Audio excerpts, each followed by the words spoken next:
The Arena, a multi-platform gaming news podcast, is brought to you by, well, of course, you.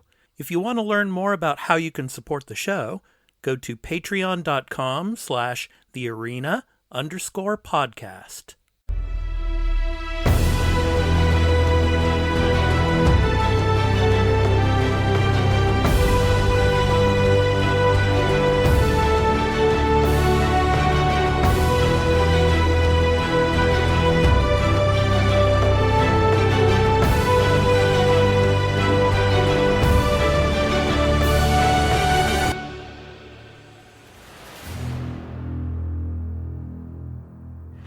Hey everybody, welcome to The Arena, a multi-platform gaming news podcast. This is episode 48. I'm your host, Expat, along with my co-host, Burly of BurlyMenGaming. How you doing, man? Doing good. Finally had my first real vacation day of the year yesterday, so it was nice to just be off for a day. Whoa. Your first vacation day of the year? Yeah. Okay.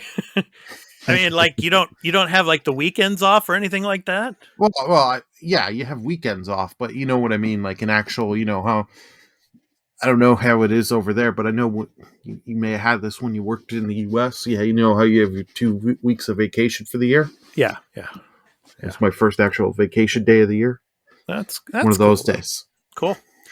And our other co-host, Turn-Based Carl, he's on vacation. Speaking of vacation, he is back in his home state of New York, and he's attending a wedding. So he's off this week. He will be back with us next week.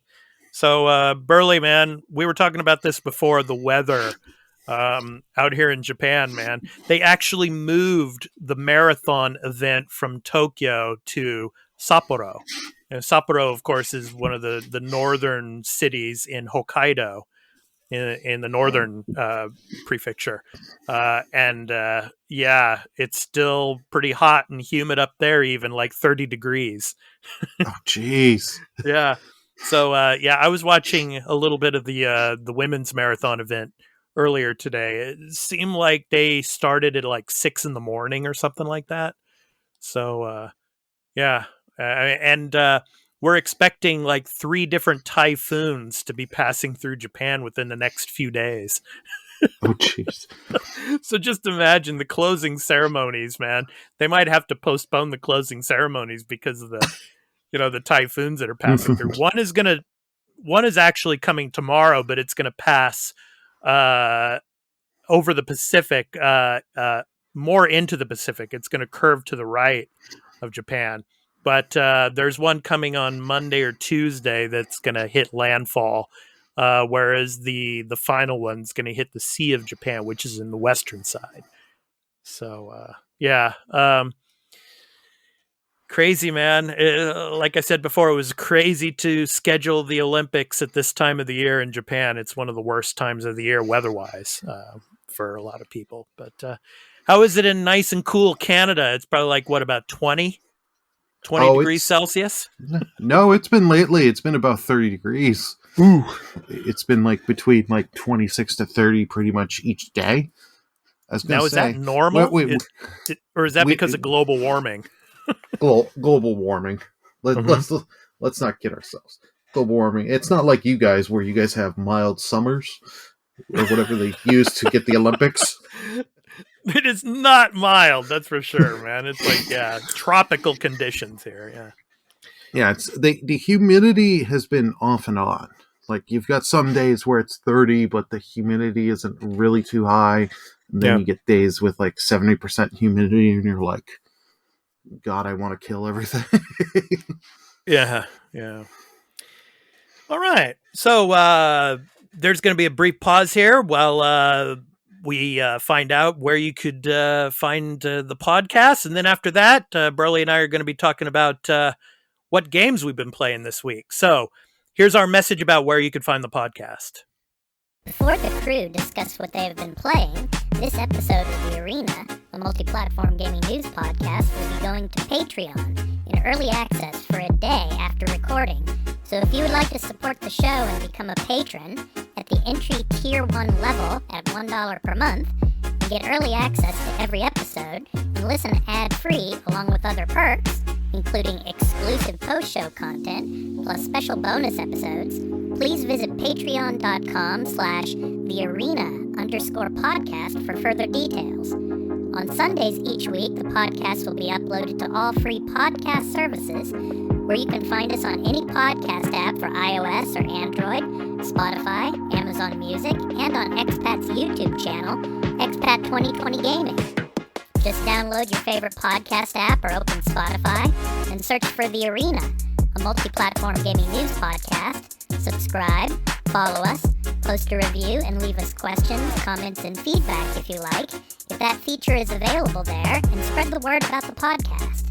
We also have a Discord called The Arena Podcast, where you can join and chat with the Arena Podcast community, and the podcast website is at thearenapodcast.podbean.com, where you can follow us and leave questions and comments as well. Finally, you can also follow us on Twitter at thearenaampgnp, as well as on Instagram at thearena_podcast. Now, back to the show. Okay, Burly. For me this week, I finished Miles Morales. Yay! Oh, Finished nice. it on PS5.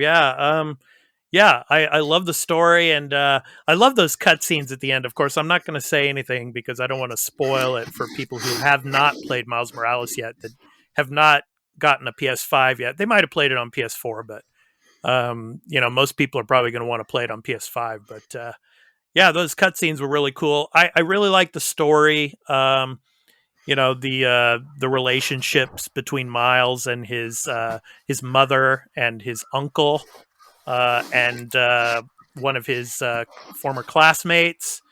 It was a really cool story, and it just reminded me of the first Spider-Man game that was on on PS4. The map is pretty similar, and it's really worth it because you get a lot of stuff in there that you can do on the side, other than just the main story. I spent most of my time in the game on the main story, but I mean, I'm going to go back to it later and play some of the side stuff. Yeah, I mean, you played it, right? Oh yeah, I 100% platinumed it. There's some of the side missions are really good, and one of the costumes, I'll say, once you unlock it, you're going to stick to it. It's Spider Kitty. Okay. All I'll tell you, anyone that's played the game and knows what it is will agree with me on that. But Awesome. There's a nice little, if you remember in the first game, how Stan Lee was in the game. They do a little tribute to him that you can find. Yeah, and it's pretty cool how like there are some scenes. It's not really spoiler material, but I mean, you run into Peter Parker, in the game. Yep. So it's fun. I really recommend it for those of you that even on a PS4. How do you think it will run on PS4? I played it on PS5, and it looked beautiful. But Burly, how do you think it would run on the PS4? I've heard from people that have played it on base PS4, said it ran fine. And then, but when they got the PS5 and then played it with that SSD in the PS5 version, they're like, it's like night and day because of all the loading and all that. Yeah. And the other game I've been concentrating on the Series X, The Ascent. I've been playing a little bit more of that. I'm now in the Cosmodrome section of the game, and playing it in single player mode can be very challenging. But I'm having a fun time with it. I'm struggling in some areas, dying several times, obviously. But it's very fun to play, and I like the weapons. I like the twin stick shooter elements of the game. So those are the two I've played. Of course, finished Miles Morales and The Ascent. How about you, Burly? I actually just tried The Ascent a couple days ago. What's your assessment? It's good. It is not for me. I'm not very good at those twin stick shooters, but I did enjoy what I played. Mm-hmm. I'm glad. That's a nice benefit of Game Pass. I can just play games and try them. I don't have to make that big investment. How did you like the cyberpunk world? the cyberpunk style of world that you're running around. I enjoyed it. Uh-huh. But I'm not so huge into that. Yeah. But I can see why a lot of people do enjoy this game, and maybe one of those days when I have a little more time and can practice, I'll go back to it. Cool. But what else? Go ahead. I've been streaming and playing is the Skyward Sword HD.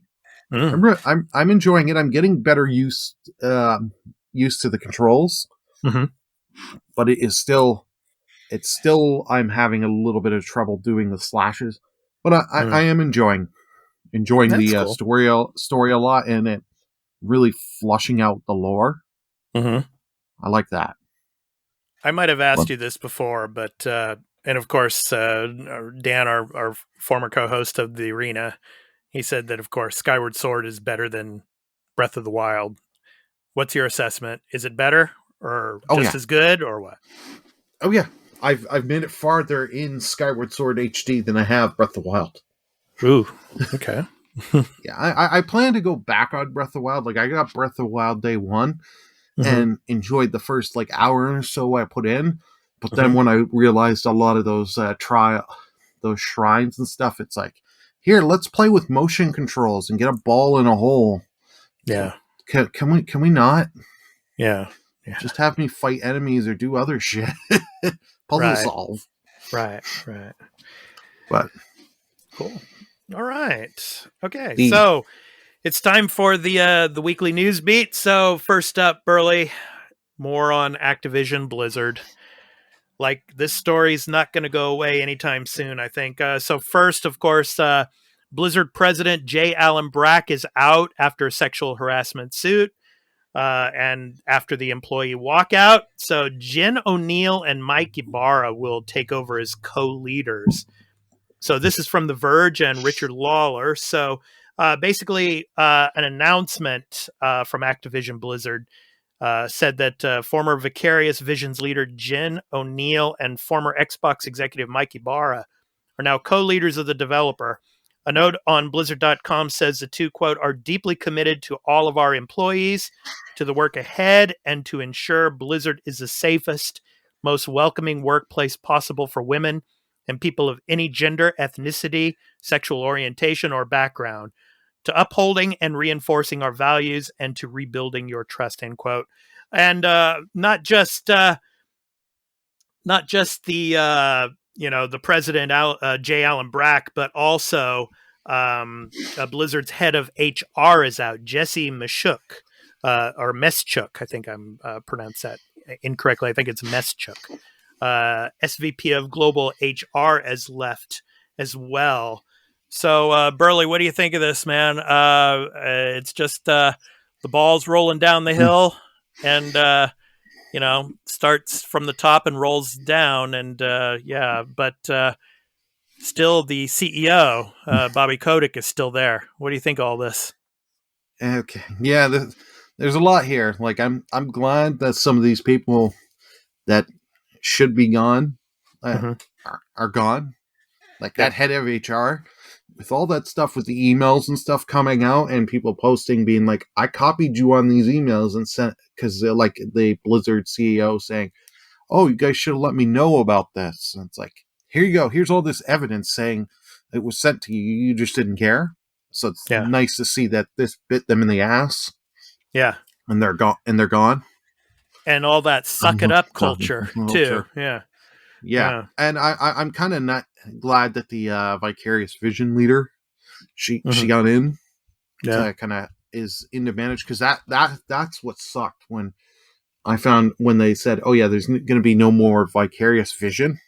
They're all just going to be part of Activision Blizzard, because it's like, oh no, you've just ruined a great studio, because they did so good with the Crash and Spyro remakes and the Crash 4 game.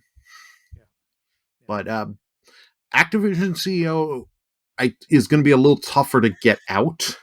The one way that I think that will get him out is if the share price keeps going down and the stock and all that keeps going down. The stockholders are going to go, you want all these bonuses and all this shit. You're causing way too much problem. You've made this drop. You're the cancer here. you're fucking gone. Yeah. One other bit on Jesse Meschuk. This is from The Verge, and Sean Hollister and Jay Peters. It says, while Brack oversaw the entire Blizzard brand and was named in the state of California's lawsuit as an alleged enabler, Blizzard's Human Resources Department was also allegedly complicit. The lawsuit suggests that employees were, quote, discouraged from complaining as human resource personnel were known to be close to alleged harassers, end quote. Yeah, so, yeah, I hope the dominoes just keep falling on all these people. Yeah, I think they just need to totally clean house. And, probably, Kotick, he's probably going to go too at some point. Like you were saying, if the stock prices keep going down, we shall see. But, and then another part of this story too, Activision Blizzard is losing Overwatch sponsors as well. So beautiful. now the sponsor dominoes are starting to fall as well. So this is from Kotaku and Ari Notice. So in the wake of a lawsuit detailing a sickening culture of harassment at Activision Blizzard, the Overwatch and Call of Duty publisher is starting to bleed sponsorships. As spotted by the esports site Dexerto, T-Mobile has apparently pulled support for the professional leagues of both games. T-Mobile has long been a sponsor for the Overwatch and Call of Duty leagues. And though the telecommunications giant hasn't officially commented about a rift, most signs suggest one has occurred. T-Mobile's pretty big in the United States. I don't know how big it is in Canada, Burly, but there is no T-Mobile in Canada. There's no T-Mobile. Okay, yeah. So it's generally an American company. So yeah, I mean, these sponsorships just keep rolling and falling down. So good. This all hurts them financially. Yeah. Most of these companies won't comment, but it's due to they know, do we want to link ourselves with a company because there's so much smoke and fire now. They're like, yeah, there's true stories here. Like we can't be in bed with these people because it's gonna kill our image. Yeah. So. And speaking of other sponsorships, Coca-Cola and State Farm were both reassessing their partnerships with Activision Blizzard as Overwatch League sponsors as well. So, we'll see where that goes. Maybe they're going to drop out too. So I would have thought Coke would have instantly dropped because as soon as it came out with Cosby Suite, they're like, oh no, we don't need anyone bringing up that again to us. Yeah. So we shall see what happens with that. I don't think it's going to be anything positive. I think more heads are going to roll as the weeks ensue. Okay, next up, Tencent. Burly, I have a question for you, man. Do you think online games are spiritual opium? No.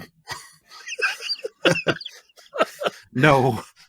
Like I don't know what drugs you have to be on to think that, but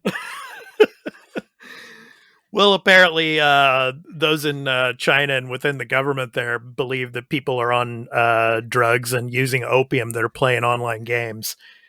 But this is from Brenda Go and Samuel Shin over at Reuters.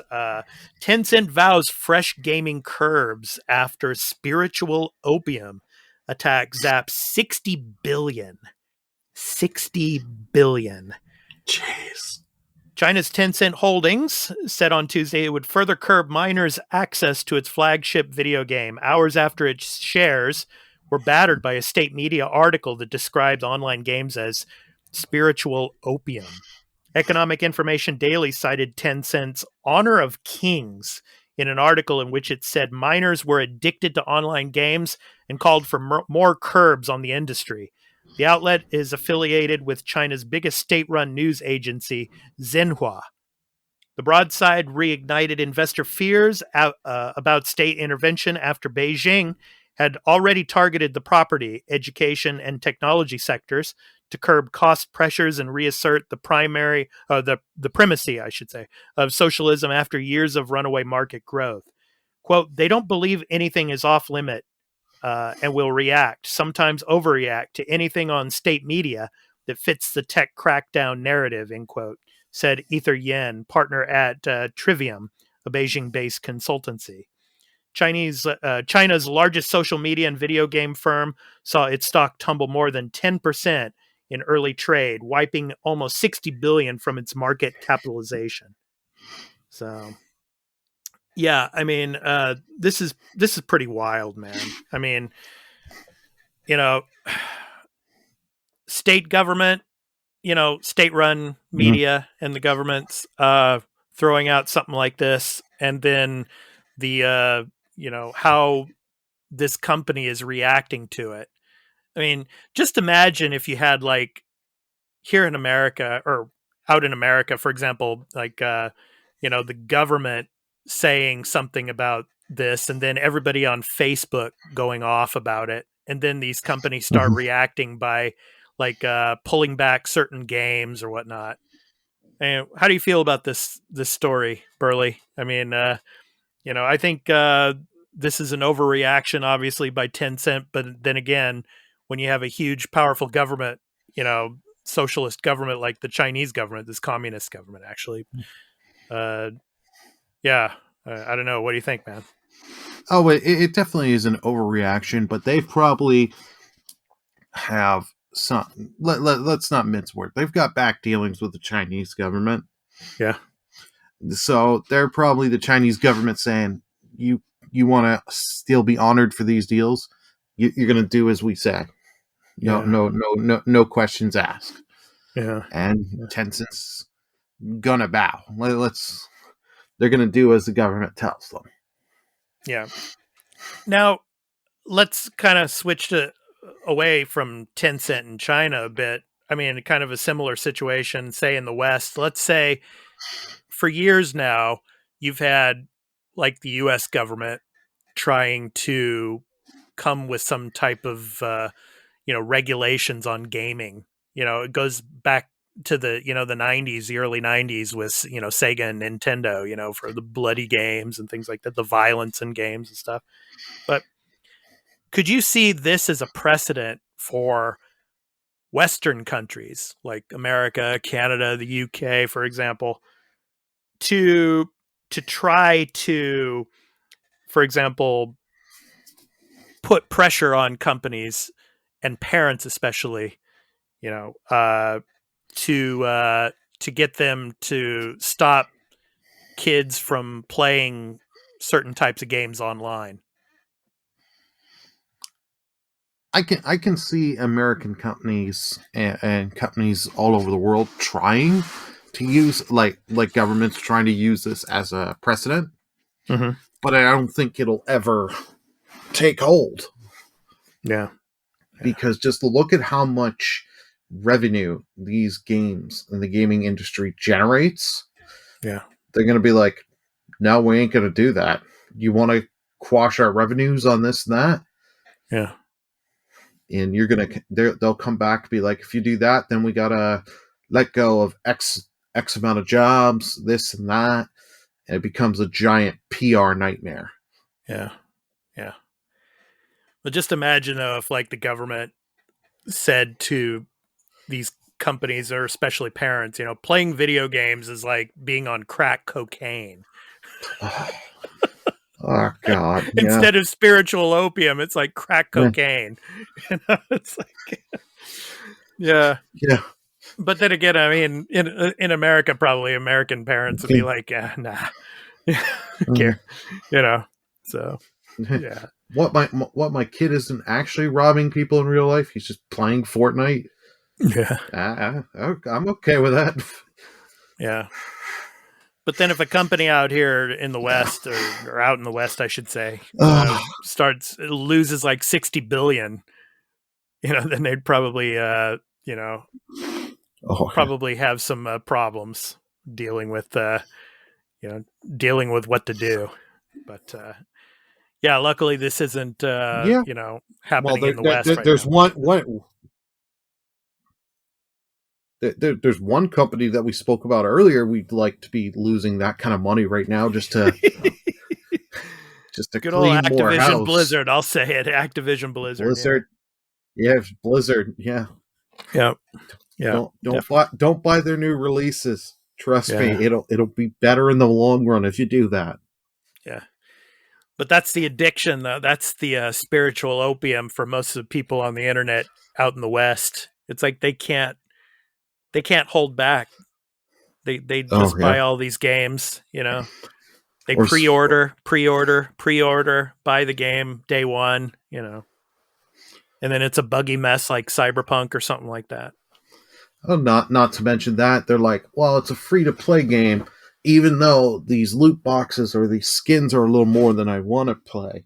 But I feel bad if I don't, because I've heard people say that. It's like, okay, I understand if some things cost $1, but when you're paying way more than that for shit on there, yeah, you need to reassess and think things. Yeah.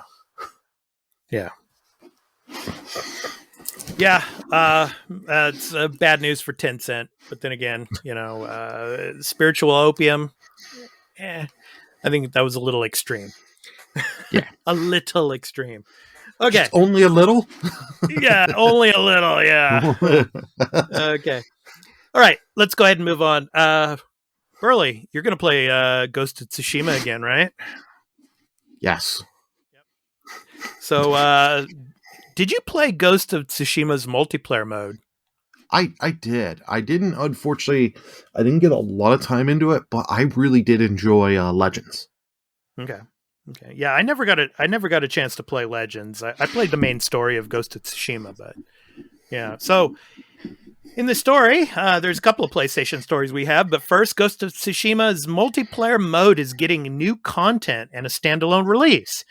Ghost of Tsushima Legends will be available separately on September 3rd. This is by Jay Peters over at The Verge. So I'm going to go ahead and read this for you. So, Ghost of Tsushima's multiplayer mode Legends is getting some new free content and a standalone release. Sony and developer Sucker Punch announced on Wednesday this week. The standalone release will be available on September 3rd for $19.99. That's $19.99 in pounds, or I'm sorry, in euro. Yeah. In pounds, $15.99 on both PS4 and PS5. That same day, a big new 2v2 mode called Rivals will be introduced to Legends. Darren Bridges, a senior game designer at Sucker Punch, describes it in the blog. It says, in Rivals, 2 teams of 2 will compete to defeat waves of enemies. With each defeated foe, you'll collect Megatama that you can use to harm the other team. For example, you can spend Megatama on shades to block your opponent's purchases, curses, health drain, exploding bodies, etc., Hwacha fire, and more. Once you've spent enough Megatama, you'll unlock final stand waves. Complete these before the opposing team to win.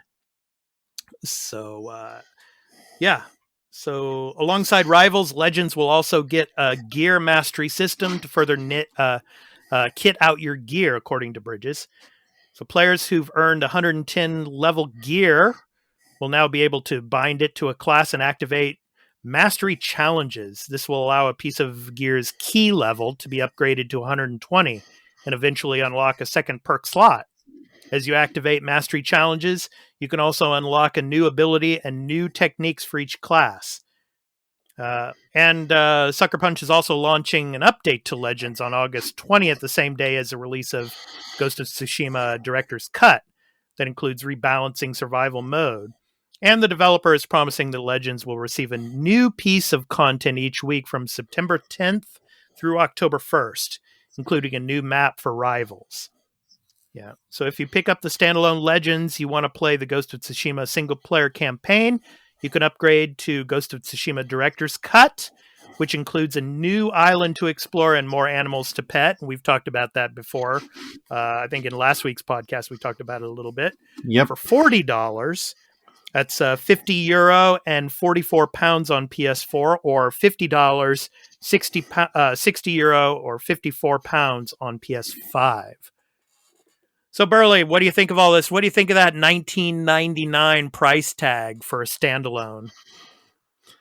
Yeah. Like, I get it because they have put a lot of work into the multiplayer, and by the sounds, with all the extra stuff they're doing, they're putting more effort into it. So for people that want to just play the standalone multiplayer, you get it. I do like that they're coming up front and saying, hey, we're not just launching this and be like, see ya. From September 10th to early October, each week we're going to have extra content. And I think what they're trying to do is be like, here we go, we're giving you extra content here. And then they're going to play the numbers game and see how many buy the director's cut or how many just buy the Legends. And see, okay, is it worth it? And how many people are still playing Legends? Is it worth, do we just make an expansion pass or just put some free content out for Legends? Yeah. Yeah, this Rivals sounds pretty cool, the 2 versus 2. That's something I would probably be interested in playing. So, yeah. But, yeah, I mean, this is all really cool stuff that's coming. I'm really excited to play it again and get back into it. Yeah. So, yeah. And the next story from Sony this week, of course, is the sales targets that they discussed. Sony says that PS5 sales targets, the target of 22 million units can be achieved. This is from IGN and Joe Screbbles. Sony announced that it has secured the parts necessary to achieve the goal of selling more than 22 million PS5 units by the end of this year, amid the ongoing global semiconductor shortage. Sony CFO Totoki Hiroki explained at a performance briefing that he had taken, quote, various measures, end quote, to secure semiconductors and that the results seem to be coming out. For PS5, quote, for PS5, we have set a sales target for this year. We have secured the number of semiconductors necessary to achieve it. We are not worried about the supply of semiconductors. So 22 million. So Sony set a sales target of 14.8 million PS5 units in 2021 after selling 2.3 million units in the first quarter. It is necessary to manufacture and sell another 12.5 million units this year. And if this target is achieved, 22.6 million units will have been sold since its launch. Sony hopes to exceed the annual sales of the first PlayStation, which is 22.6 million units by the end of 2022, but has not disclosed a supply plan for this big goal. I don't know. I don't think they're going to make that. I just don't see it. I mean, it's the availability of it. I mean, getting the semiconductors is one thing, but then getting them into the stores and getting them in people's hands is another. So I don't know if they're going to be able to reach that goal. What about you, Burly? What do you think? They could potentially reach the goal, but let's be kidding. Let's not kid ourselves. Scalpers are happy because most of these are going to go to scalpers. I still hear of stories and people saying, yeah, there's still a ton of them on eBay or this site for people to buy through scalpers. Because Sony hasn't done anything to make it easier for other people that want to get the consoles, get them. Like Microsoft, say what you will, they have the all access, so it kind of helps, and have a few other things. Sony doesn't have that. Yeah. I think 22 million is too. I think that's a little high that you're going to try and get that number. Yeah, personally, but who knows? It could happen. I see it in this point as well. I mean, you have a lot of people out there, and our other co-host, Turn-Based Carl, is one of them. He's talked about waiting until there's like a PS5 Slim or like an updated version of the hardware before he gets one. Yeah. And so I would imagine there's a lot more people out there like Carl as well. But then again, there's people that are they're happy with their PS4s right now. They're really, if it's a game that can be cross-gen and on PS5 and PS4, they'll play it on PS4 until the prices come down, or like I was saying about Carl, unless, an updated version of the hardware comes out. So that might affect sales as well, even into the holiday season, because we talked about this last week, with Horizon Forbidden West not coming out now. And then you have, of course, Deathloop coming in September. And I talked about that on the Week in Review live stream on twitch.tv/thearena_podcast earlier today. That game went gold. So you have Deathloop coming, you have Kena coming, but then that's pretty much it until next year. So yeah, people might hold off. Oh, I know. Yeah. They certainly will. I know a few people that are like, by the time I'm going to wait till either Horizon or God of War comes out before I pick up myself a PS5, because by then you'll have Ratchet and Clank will be a little cheaper. You've got Demon Souls or Returnal if you're into those. And Returnal's already come down in price a little bit. Came down like $5 this past week. Right now it's right now from here in Canada it's went from $89 to $64.99, I think it was, or $69.99. Yeah, still too much for me to want to pay with that and the 13% tax. Right. But at least it's coming down though. It's coming down in price. Yeah. But like they're as a day one launch guy, there hasn't been like, oh my god, there's so many killer apps right now that you have to, if you buy the thing right now. You've got, and plus, let's be honest, we all have a giant backlog of other games we're slowly trying to work on and get through. Yeah. And then another factor, too, are the SSDs, too. I mean, we talked about that last week with the SSD storage drives and stuff. But, I mean, there's going to be people out there that are going to want to wait until there are more options for SSD storage. And either that or wait until those SSD storage drives start coming down in price before they get to PS5. Yep. Yeah.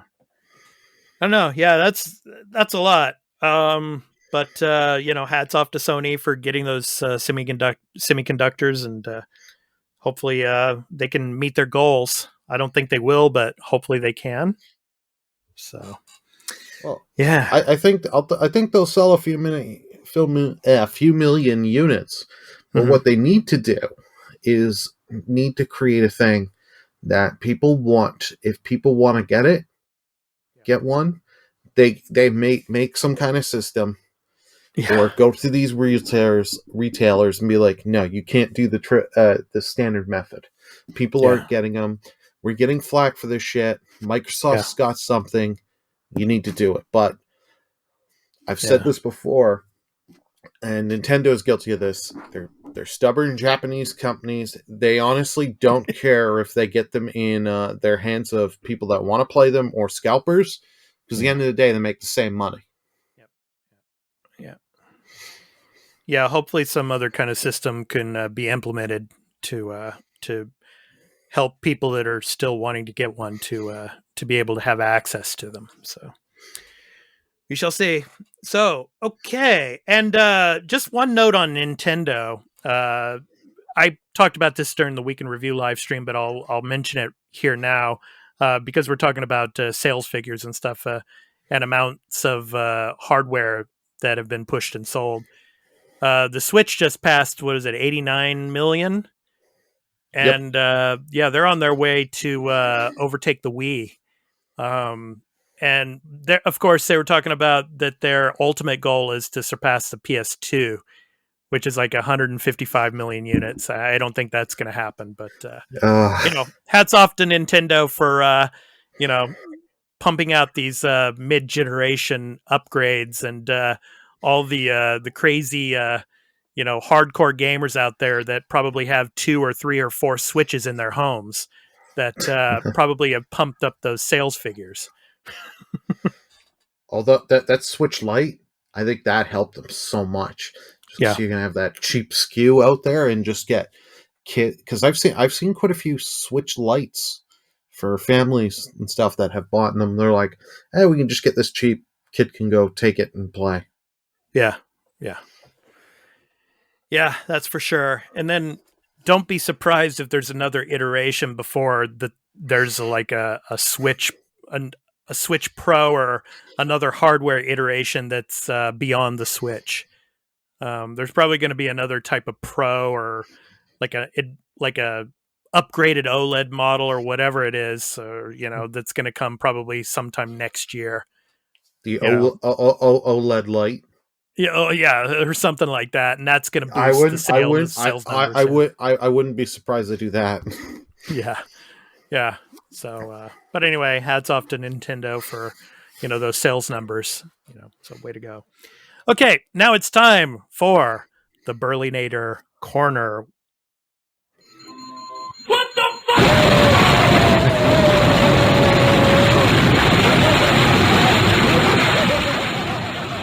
It's time for our resident Burlynator to discuss his topic of the week for the Burlynator Corner. So what do you got for us, Burly? I was supposed to have a topic for the week. What is the rant about this week, my friend? We're going a little rant on it. You ever heard of Camelot? Yeah, I've heard of Camelot. Yeah, not the place, but the studio. It's a Nintendo studio. They did 20 years ago. They did an RPG series called Golden Sun. Okay. I don't know if you've ever played them. No, I haven't. Sorry. Okay. No. Yeah. No worries. The first two games were released on the Game Boy Advance. They're a very interesting RPG series. Like, I don't know how anyone I knew, because the first game wasn't like, it didn't have the didn't really have the marketing and push over, at least over here in Canada. I don't know how it was in the US and other countries, but didn't have the push, but it sold quite well.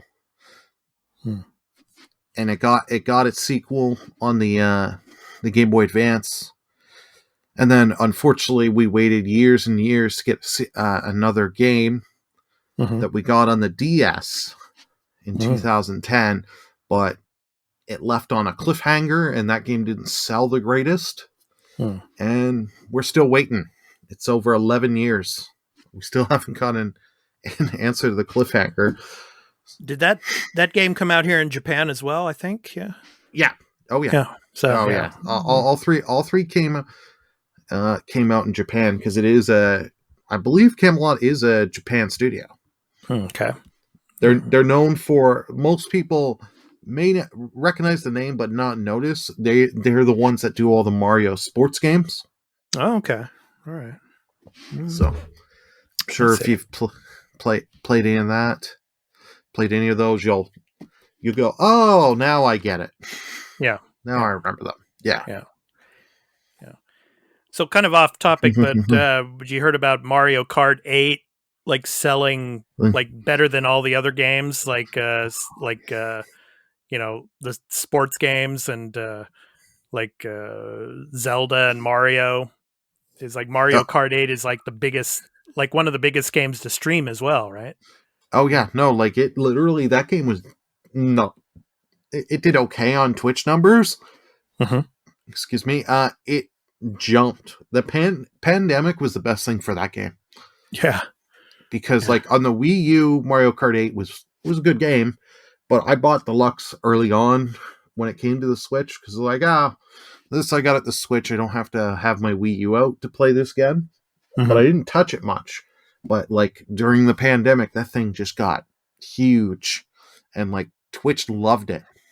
And Twitch still loves it, because it's, I forget how popular it is on Twitch. It's like, it's easily in the top 20 categories of Twitch, which isn't huge. Whereas that game, if you would have looked early 2020 before the pandemic, it would have been near the bottom.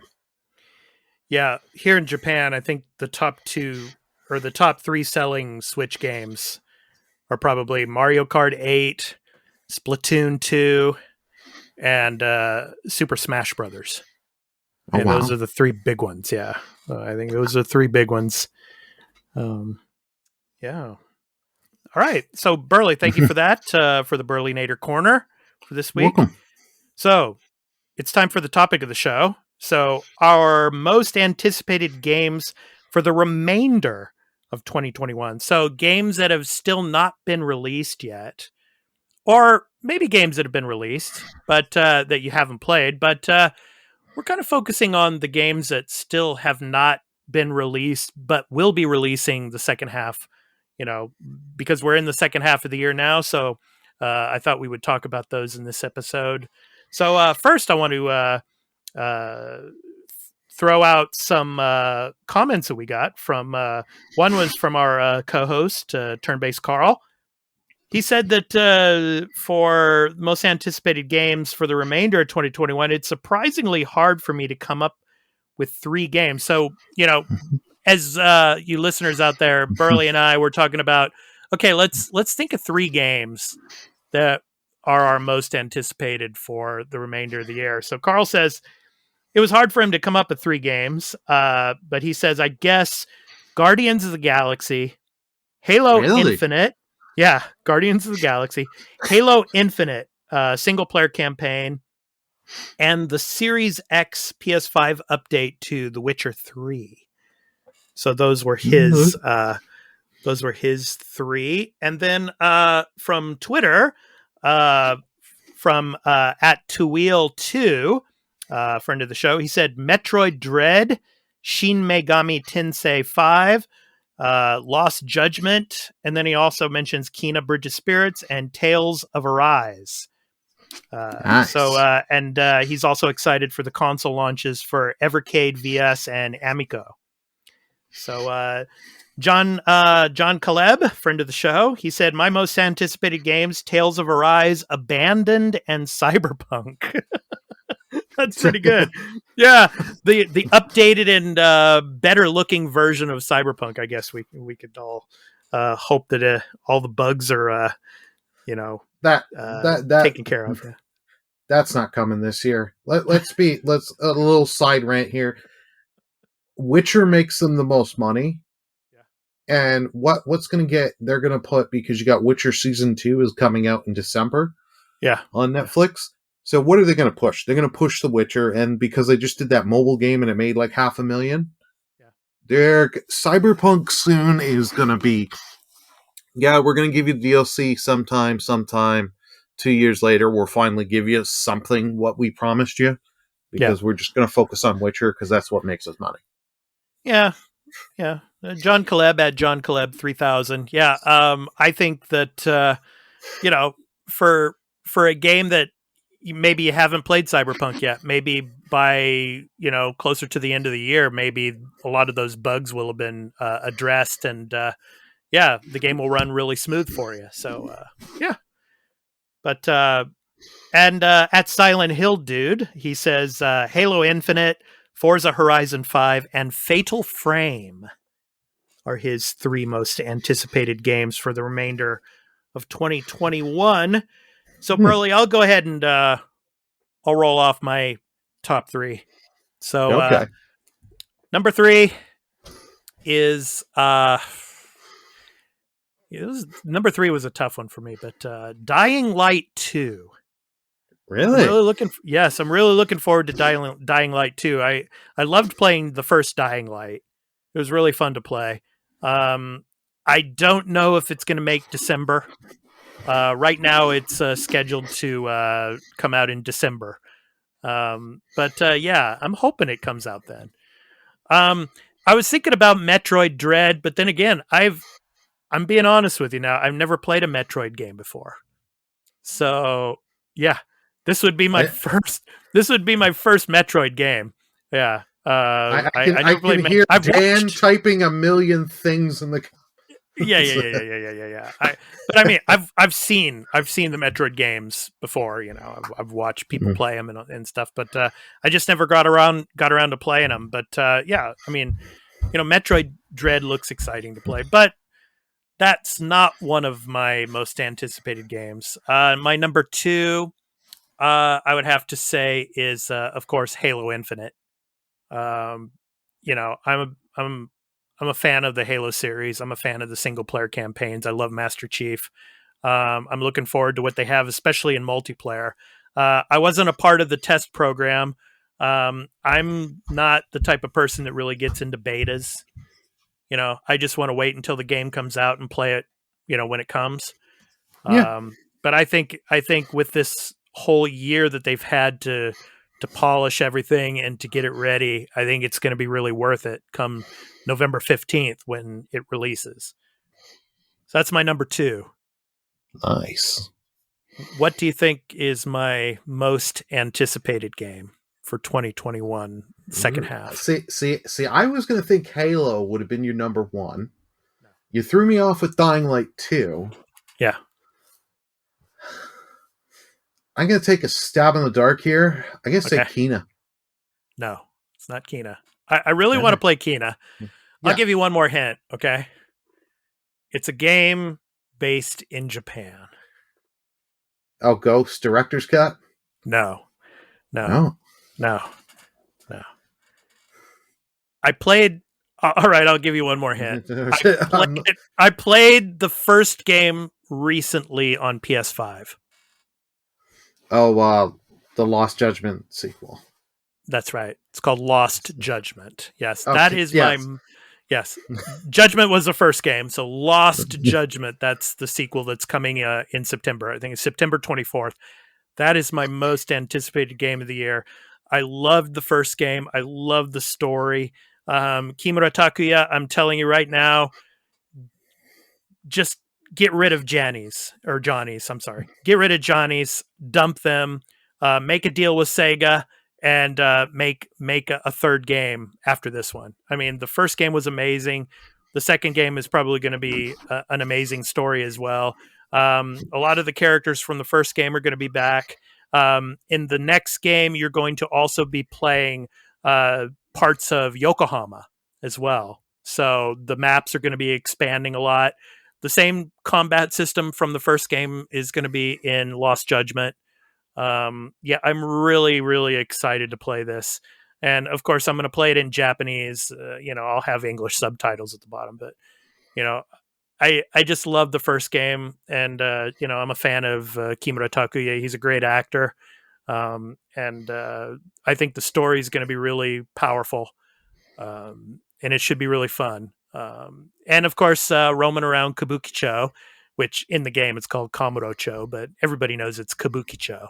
It is always fun, and doing the side missions are always a fun thing to do in those games.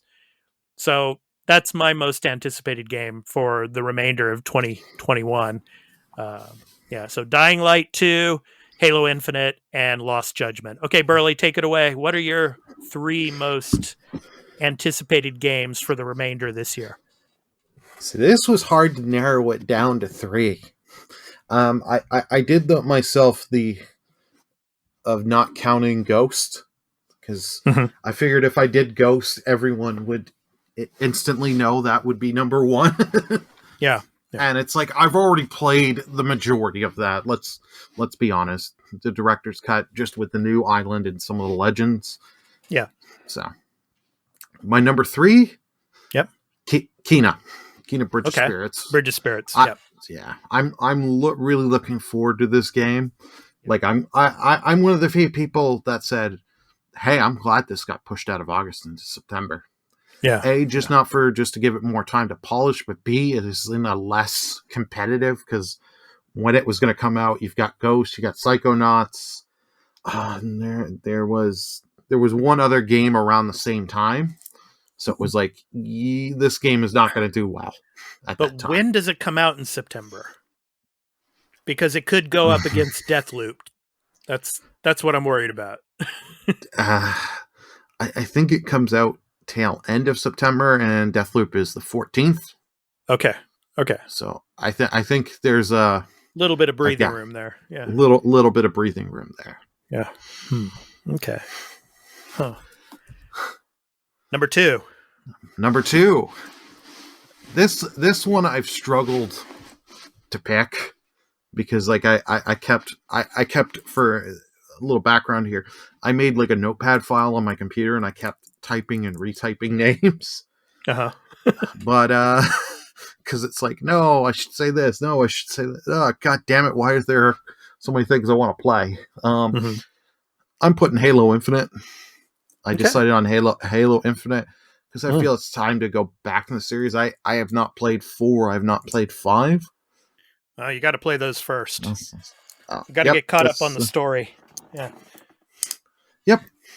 Well, it'd be nice that it's not just the story I want to play. I do want to play the multiplayer, even though I'm not good at it, but I do have fun just sitting around, Right. just playing and have fun. Yeah. Yeah. But you do want to, I think you do want to catch up on the stories though. I mean, a lot of people say that the story in 5 wasn't so great, but then again, I enjoyed it, but, you kind of want to have a little bit of that background information going into Infinite. So, yeah. Yeah. Well, I was going to say, I plan to, before Infinite comes out, go through the whole series, most likely stream them. So cool. There you go. Yeah. Master Chief Collection. Yeah. Oh yeah. Well, I remember having that for the Xbox One. I got it. Yeah. I think like after all the updates had come out and fixed it, when it wasn't so buggy. I remember getting that game. The store screwed up. I got the game really, really cheap. So yeah. Cool. And now since it's all on Game Pass, I can just sit and go through them all. Cool. Yeah. All right. What's your number 1, Burly? Let's see if you can guess this. This one shouldn't surprise you. Okay. Well, could you give me a hint? Just a small hint. It mashes up different genres. Mashes up different genres. Yeah. Is it a Nintendo game? Nope. Okay. It's a game you're going to play, but you're not necessarily going to play when it first comes out.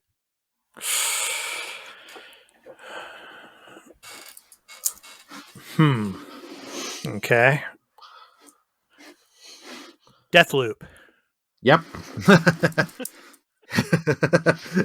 had to think there. You're like, well, yeah, it's like it meshes different genres. I mean, that's kind of yeah. Well, I was like, I'm trying to be vague, but not give it. Yeah. Because I was like, hey, it was also shown at Game Pass to come to Game Pass next year. Right. In 2 seconds. Like, yeah.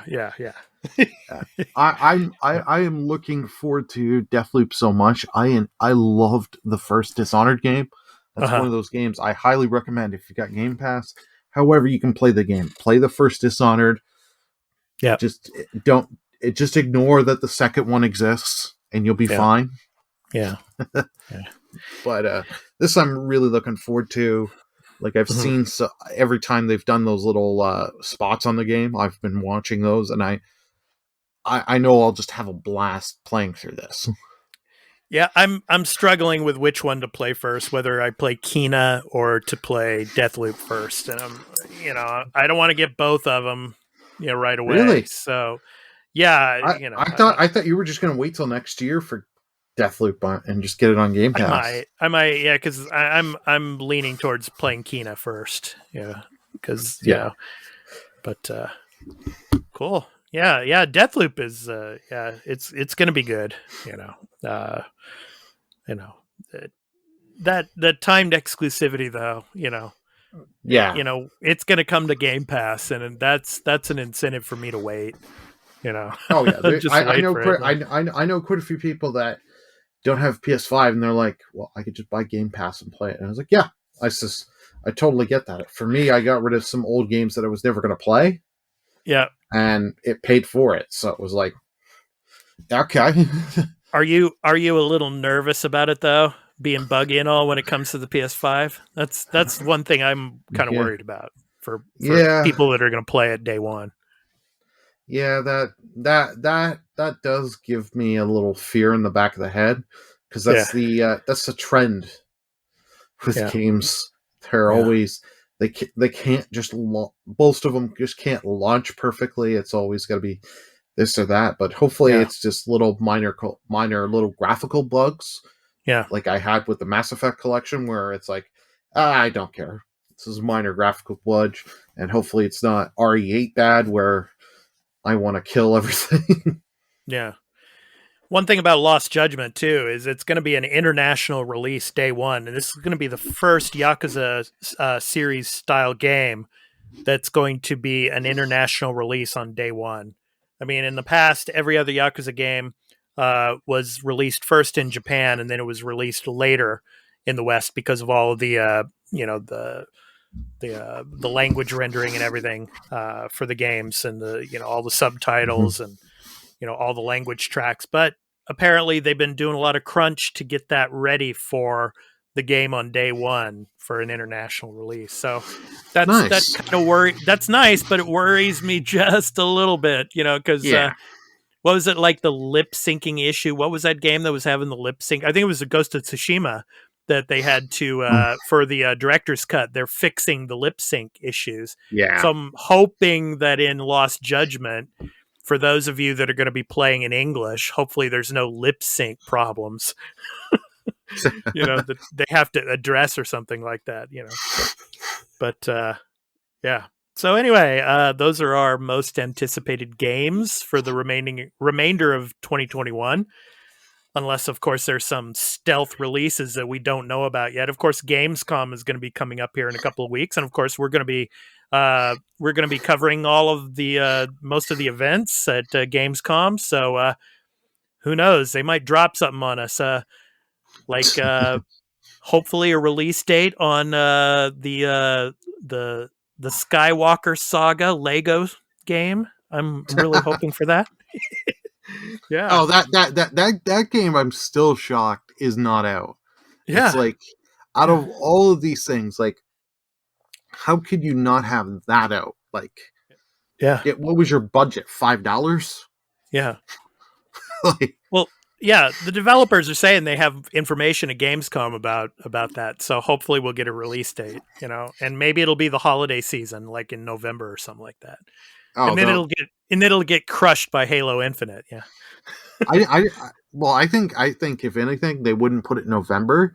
You put it like early December, where you have nothing. It's got to go against Dying Light 2 if that comes out then.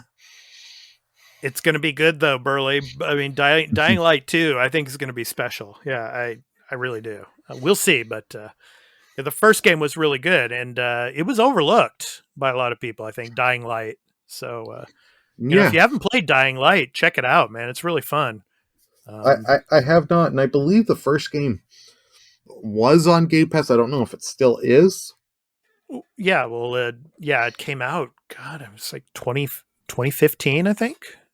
Yeah, I was going to say 2015 or 2016. 2016. Yeah. So, give it a try if you haven't played it. It's a great game. It's a really cool shooter. And the second one, from what I've seen, looks really awesome as well. So, and all of the community building and everything that you have to do within the game looks really fun. So, okay. So it's time to move on to our game releases for the week of August 9th through the 15th. So actually we're not using Metacritic this time. We're using another site to look at the games and to describe them for you. It's called releases.com. So we're going to be using this from now on to go through our games list for new game releases for the week. So I will start. So there's a lot of games to go through on here because we got console and PC as well as Switch. Yep. So first game up, I Am Dead.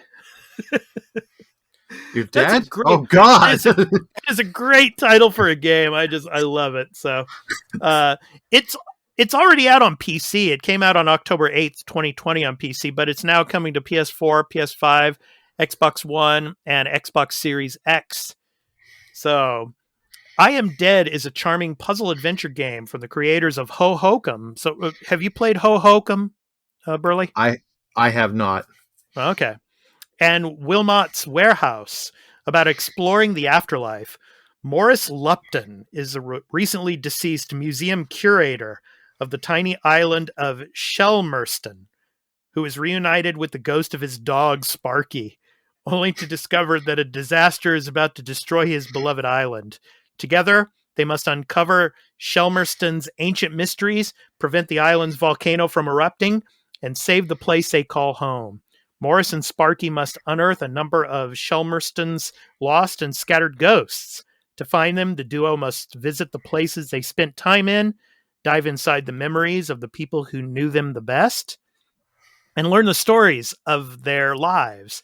To help with their mission, Morris uses his newfound power that allows him to peer inside objects and people to reveal their contents and memories like a supernatural X-ray. So sounds pretty cool. Yeah, this comes out on the 9th. So Burly, what's the next game, man? The next game is City of Gangsters. It's coming to the PC. Start a crime syndicate from nothing and grow it into a well-oiled money machine. Build speakeasies and illegal distilleries, manage production chains and resource distribution, smuggle the goods from out of town and bribe the police to look the other way. I wish it was that easy in real life. I'm kidding. I was going to say, this is the game that you want your kids to play for sure, right? Build how you raise them. This is basically I was just gonna say this is basically the Sopranos game. Yeah. The Sopranos on steroids, right? Yeah. Yeah. What? Grow a powerful crew and keep your rivals under your thumb.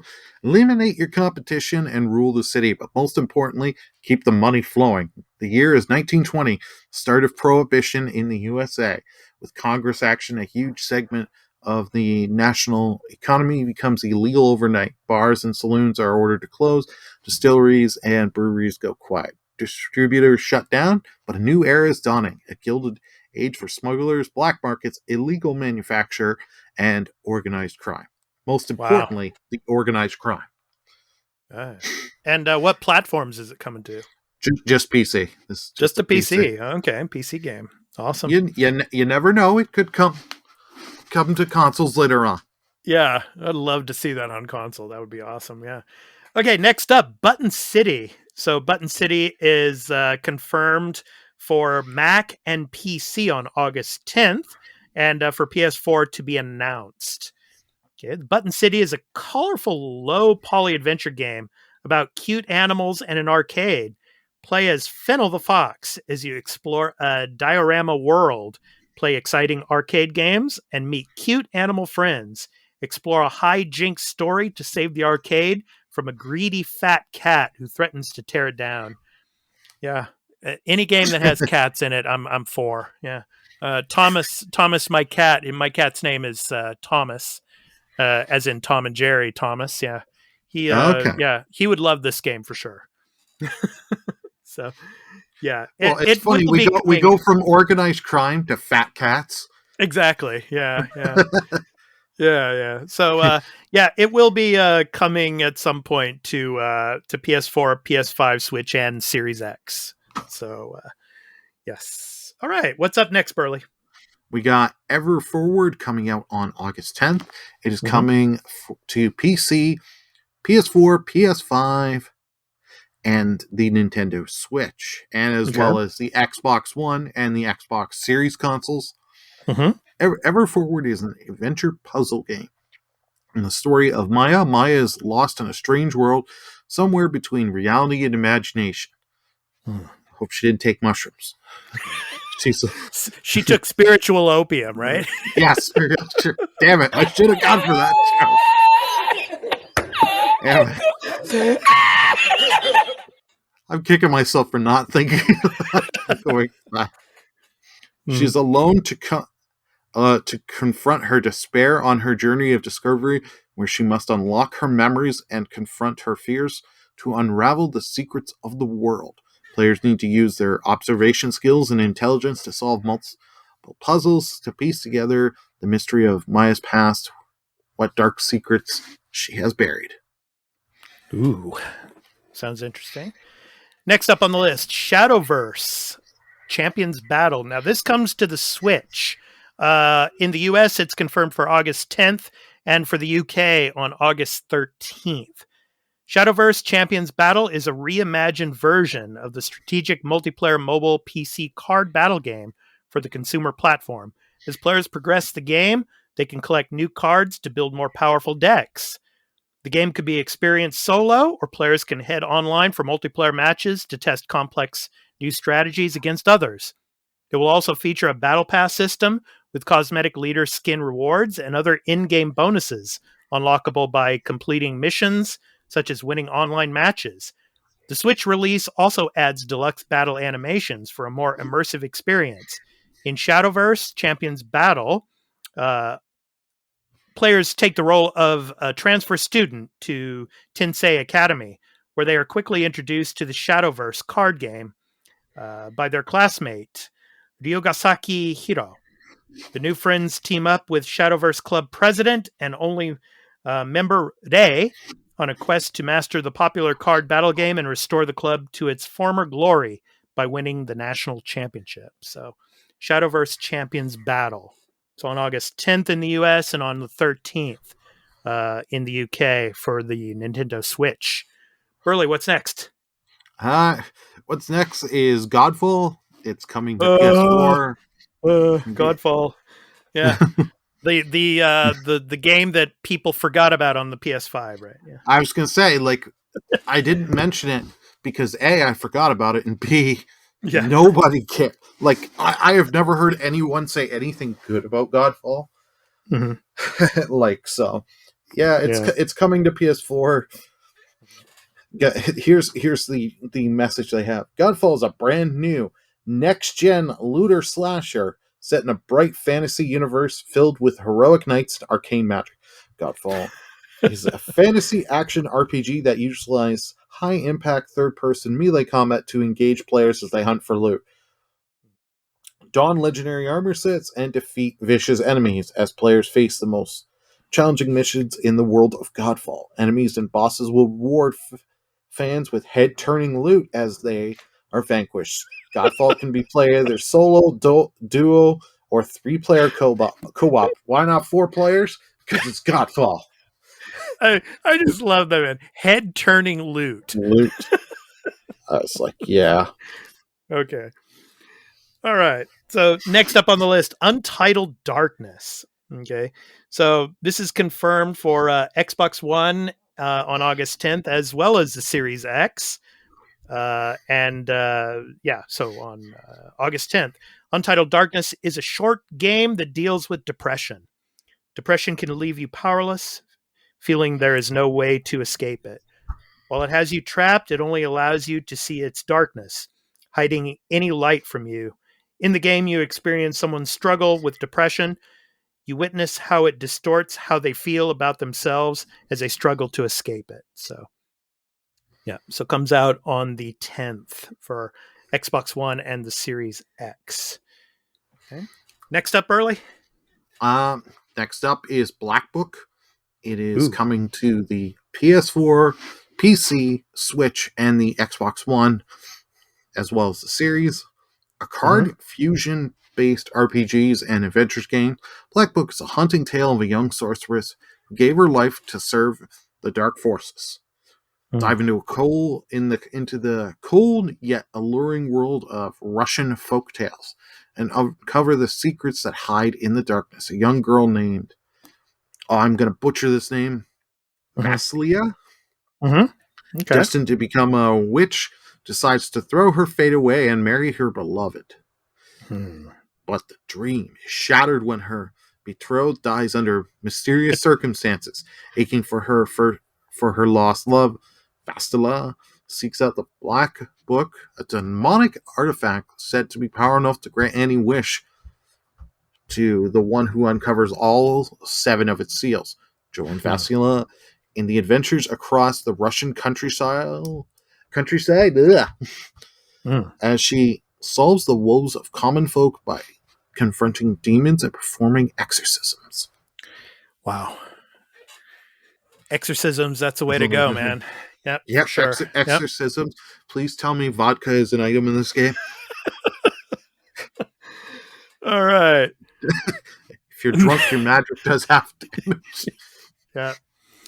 Next up on the list, and I know our former co-host used to be my co-host here on the arena, Dan. He's going to love this game. Lawn Mowing Simulator. Lawn Mowing Simulator comes to PC and Xbox Series X. It comes to PC on August 10th in the US and the UK, and on the Series X on the same day as well, on August 10th. So experience the beauty and detail of mowing the Great British Countryside. There you go, Dan, the Great British Countryside in Lawn Mowing Simulator. The only simulator that allows you to ride an authentic and expansive roster of real-world licensed lawnmowers from prestigious manufacturers, Toro, Skag, and Stiga, as you manage your business. So, Lawn Mowing Simulator. So if you're into Sims, this one might be for you. So next up, Burly. Well, we're all waiting for the John Deere expansion. Yeah. Next up is the Plane Effect. Sorry, I had to go for the dumb joke. Yeah, no problem. the Plane Effect, it's coming to PC, PS5, Switch, and the Xbox Series. It is your last day. It's time to clock out and head home. But where's home? What is home? Is someone watching Solo? Get lost in a time and mind-bending adventure set in a dystopian future. Coming out Thursday, August 12th. I see. Cool. And for what platforms, Burly? PC, PS5, and Series X. Cool. Next up on the list, Faraday Protocol. So it comes out for PC, PS4, Switch, and Xbox One. So confirmed for August 12th. So in Faraday Protocol, you take the role of the interstellar archaeologist Rog Zekin on his quest to explore the mysterious space station Opus. What happened to this place, and what is the role of the enigmatic AI Iris? To solve the puzzles of Opus, you use the so-called Baya tool. This alien utility allows Rog to absorb the so-called Baya tool and make certain forms of energy and redistribute them, activating and manipulating the machinery on the space station. You can activate and deactivate power lines and devices with orange energy, or bridge and reroute them using the blue energy. You'll have to solve many interesting and challenging puzzles inside and outside Opus's ziggurats to progress and solve its many mysteries. This sounds like, pretty challenging puzzle game. Kind of like The Witness, maybe. Well, you got the orange energy. That's the most important. Yeah. Not the blue energy, but the orange energy. Yeah. Oh, yeah. So, yeah. Okay, what's next, Burly? Foreclosed.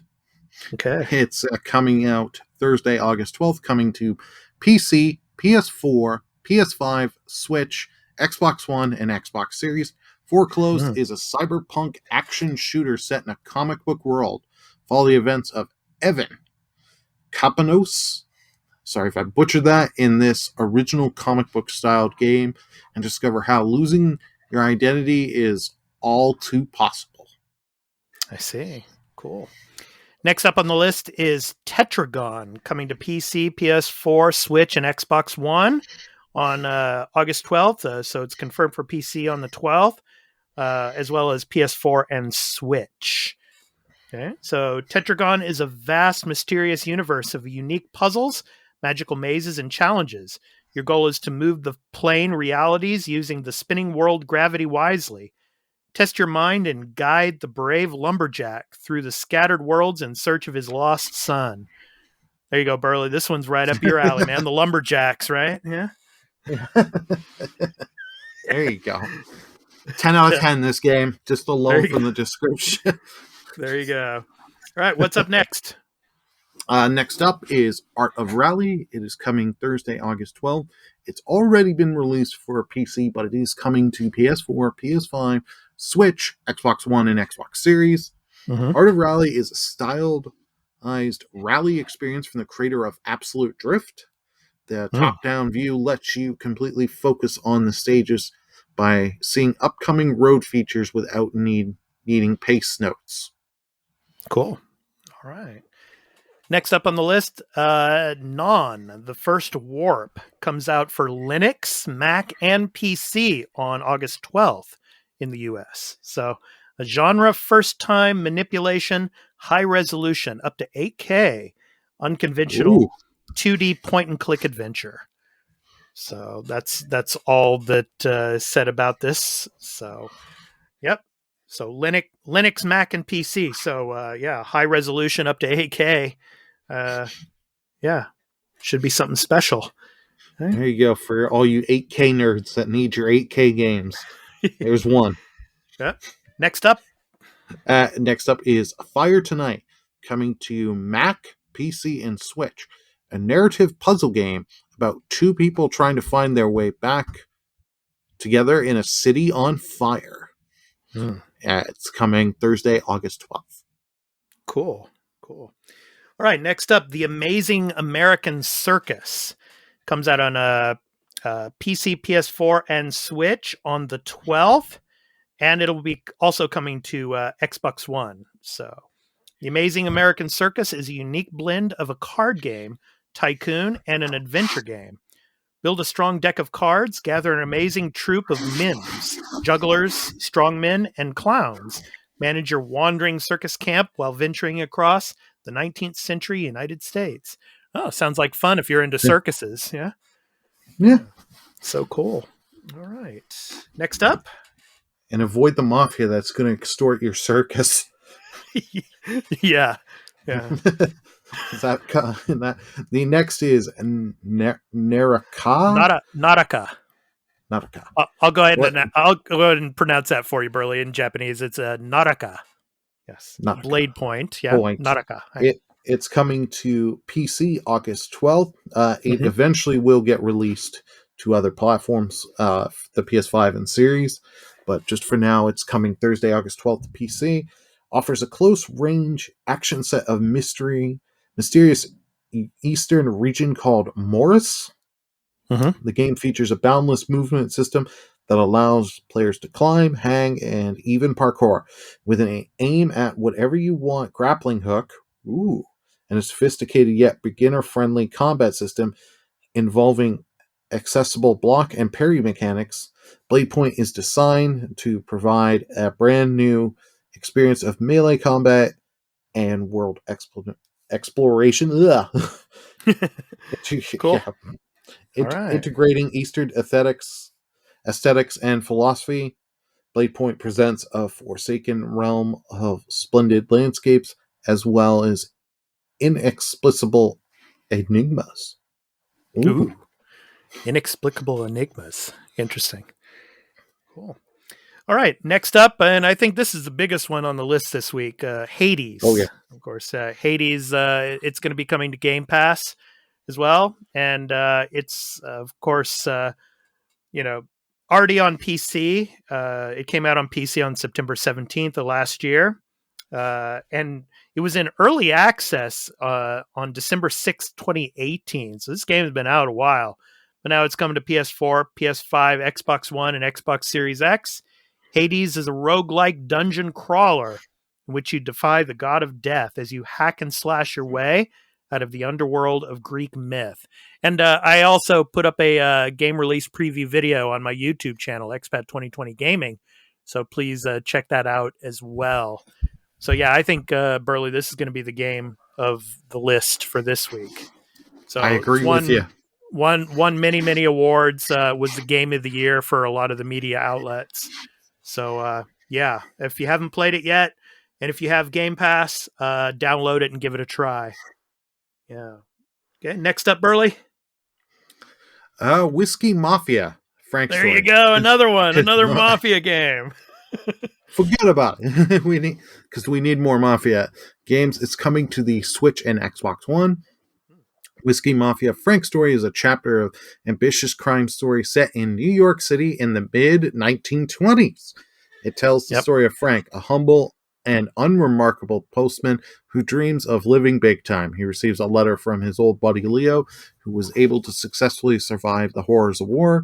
Leo proposes they open their own bar as the first business and the first step to the glorious future. And all of a sudden, their plans go south. They have to deal with loan sharks, business rivals, bootleggers, and other kinds of criminals. The duo has to fight off competitors, raid their warehouses, and run things smoothly within their own bar. Do you have what it takes to deal with the local tension and become a bar owner during one of the hard times of New York City? Coming out August 13th. Oh, cool. Next up on the list, Cardiclism, Shards of the Four. So it comes out on Switch and Xbox One on August 13th. So it was confirmed for PC on February 26th.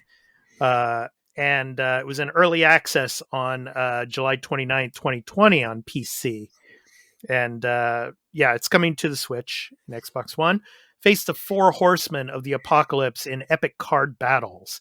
Cardiclism, Shards of the Four, is a procedurally generated collectible card game mixed with action RPG elements.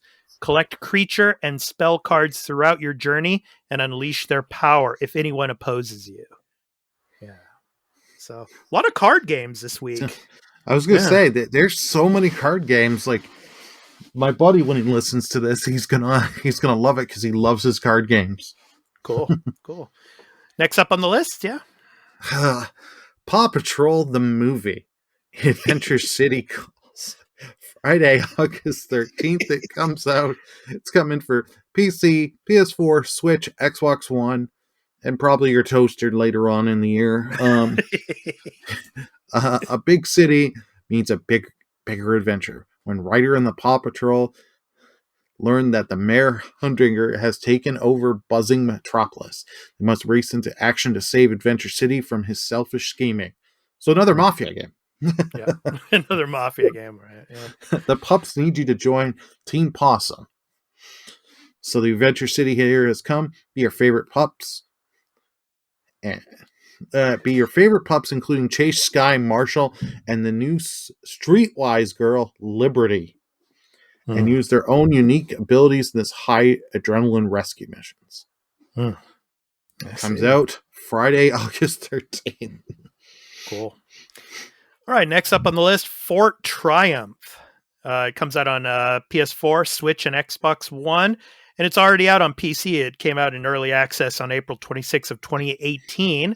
Fort Triumph is a tactical RPG emphasizing the use of environmental interactions to create rich, challenging, and rewarding tactical gameplay. In the game, you command a party of chosen heroes who set out to change the world one quest at a time. On your path, you will explore the world, discover ancient secrets, and face down any enemy who stands in your path to glory through turn-based tactical combat. In Fort Triumph, every crate and every tree is a potential weapon in the hands of experienced tacticians. In order to succeed, you will have to burn, freeze, topple, kick around, or outright destroy the scenery at the right moment. So probably not a game for environmentalists. So it comes out on the 13th. And what's the final game, Burly? Final one on the list. Witch Spring 3 Refine. The story of Idra. I don't know how to pronounce that. It's a standalone game, yet it's got the number 3 in there, and can be enjoyed if you haven't played the previous parts of the Witch Spring series. It's described as an attention-grabbing RPG offering what many fans of the genre require, plus a lot more. Ooh. A strong storyline, complemented with interesting characters, ensures that the player is totally immersed in compelling adventure that is superbly supplemented with famous Japanese voice actors. Player assumes the guise of a reclusive witch, Idri. Okay. Yeah, I was going to say Yuridi or something. Yeah, Yuridi. Oh, Yuridi? Okay, my apologies. My apologies, I butcher names. No, it's okay. I might be wrong too. Yeah, I think it's maybe Iridi. I'm not sure, but anyway, go ahead. With named redacted, just go that way. Who lives with their dolls in the misty forest outside of this safe haven. Witches are feared by humans. A chance meeting with an adventurous young man called Adrian begins the story of deciding the fate of the deities and humans of the continent Dakar. It's coming to Switch August 13th. Cool. I'm surprised no PC. Yeah, that's interesting. Yeah, no PC, but so a lot of games on the list. So that is our list of new game releases for the week of August 9th through the 15th. So Of course, we listed through the 13th. There were no games listed for the 14th and 15th. That's the weekend, of course. So usually there's no game releases on the weekend. So yeah. All right. So now I want to talk a little bit about, the podcast. And actually, Burly, on Podbean, of course, our website is on Podbean. So podbean.com/The Arena Podcast. It's we just hit kind of a milestone. We've surpassed 1,000 downloads of the podcast. Woo! And we are rising up the ranks in Japan. So, Japan represent out here. Woohoo! Gambare Nippon. So, Japan is the number one country for downloads right now, with America being number 2. And awesome. Of course, we've also published 50 episodes now. Of course, this is episode 48, but we also have published a few special episodes. So we've surpassed 50 episodes published. So, I just want to give a thank you to all of our listeners out there that have continued to listen to us. And we're looking forward to bringing you a lot of cool content and more episodes in the future for all of you. So thank you so much for all of your support for that. So, like I was saying earlier as well, on Twitch, our new channel for the Arena podcast at twitch.tv/the arena_podcast. We're also doing the Week in Review live stream, which I did earlier today. We'll be doing weekly on Friday nights and on Saturday actually it's 12 noon for me here in Japan. So we started doing that on our new Twitch channel. So check that out. And also we have a Reddit page now too. So Reddit, it's r/the Arena Podcast.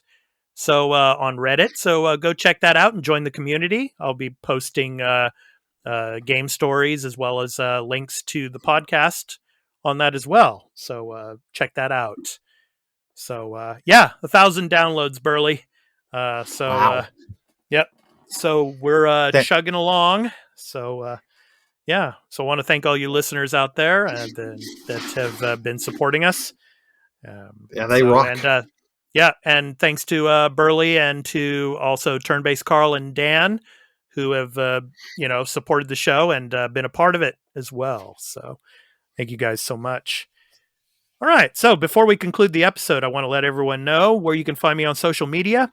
You can find my YouTube channels for gaming content at youtube.com/Expat2020 Gaming and at Expat2020.live, as well as a podcast channel for gaming, entertainment, and pop culture at youtube.com/The Arena Citadel. So the Arena Citadel is one of the YouTube channels that we're going to be doing a lot of the Gamescom coverage. So when we do our live reactions to Gamescom, we're probably going to be posting those on YouTube to the Arena Citadel first. So please check out that channel if you haven't already.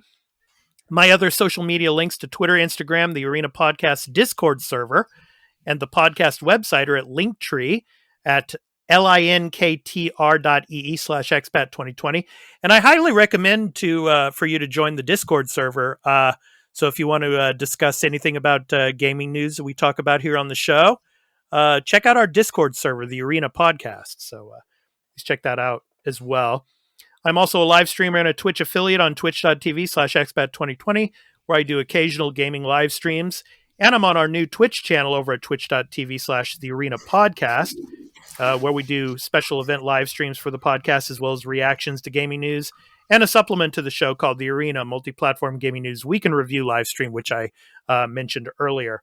Finally, over on Patreon, we now have a special bonus series, which is part of the podcast called The Arena Extra Take, that focuses on spoiler and spoiler-free gaming reviews, game industry-related discussions, and interviews with special guests. That goes up to Patreon exclusively for Patreons at patreon.com/thearena_podcast. And I just want to mention, last week we posted our latest Extra Take episode with a friend of the show, Mocha Butter. She's a really cool Twitch streamer.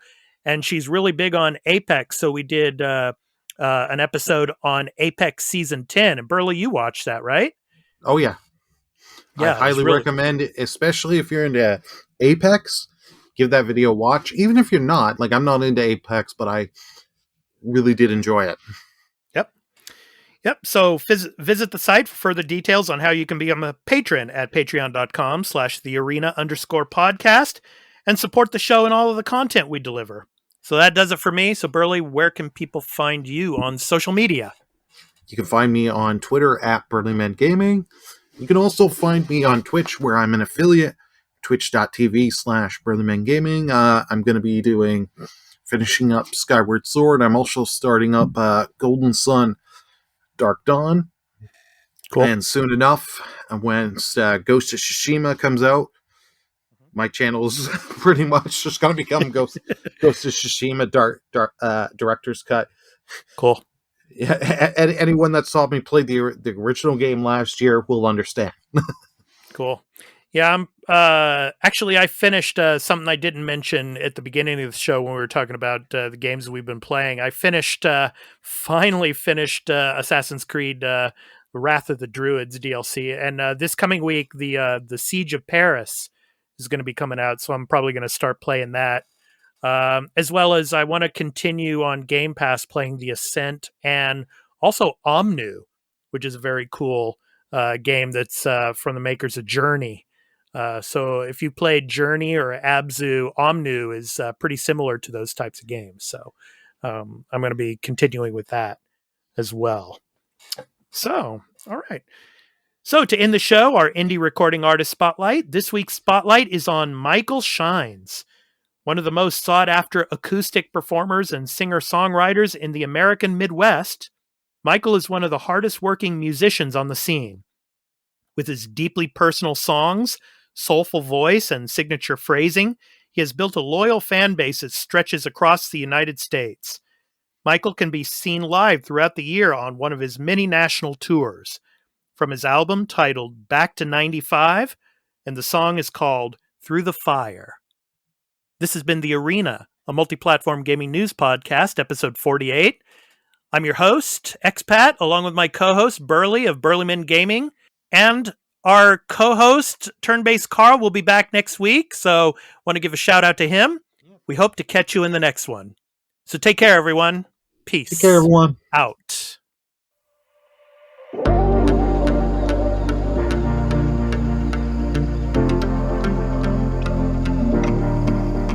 Hey, it's amazing, the subtle games that you are playing, and you don't even know I exist, but you have got me on your hit list.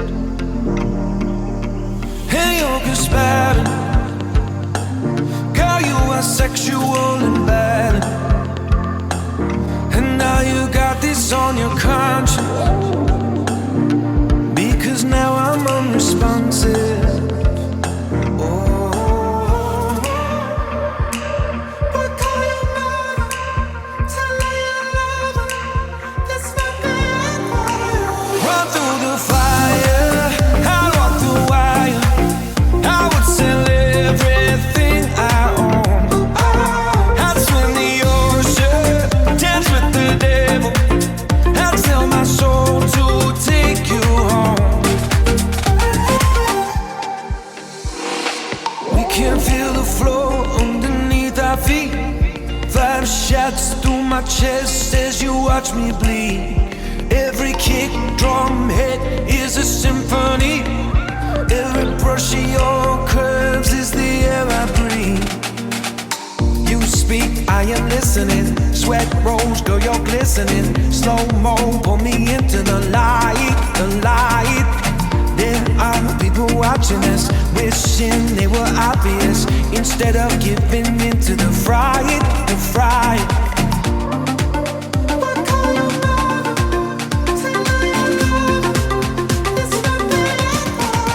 Run through the fire, I walk the wire.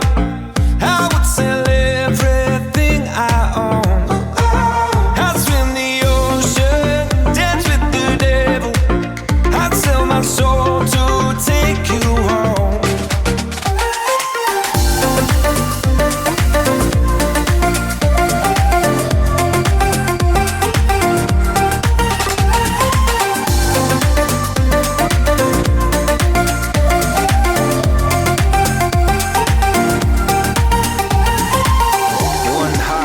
survive when one just breaks. One slow suicide while one just takes and takes. One choice for the good of you, but not the one you make. One worth dying for if you saw her shake, shake, shake. We can feel the flow underneath our feet. I am listening. We can feel the flow underneath our feet. You are glistening. We can feel the flow underneath our feet. I am listening. We can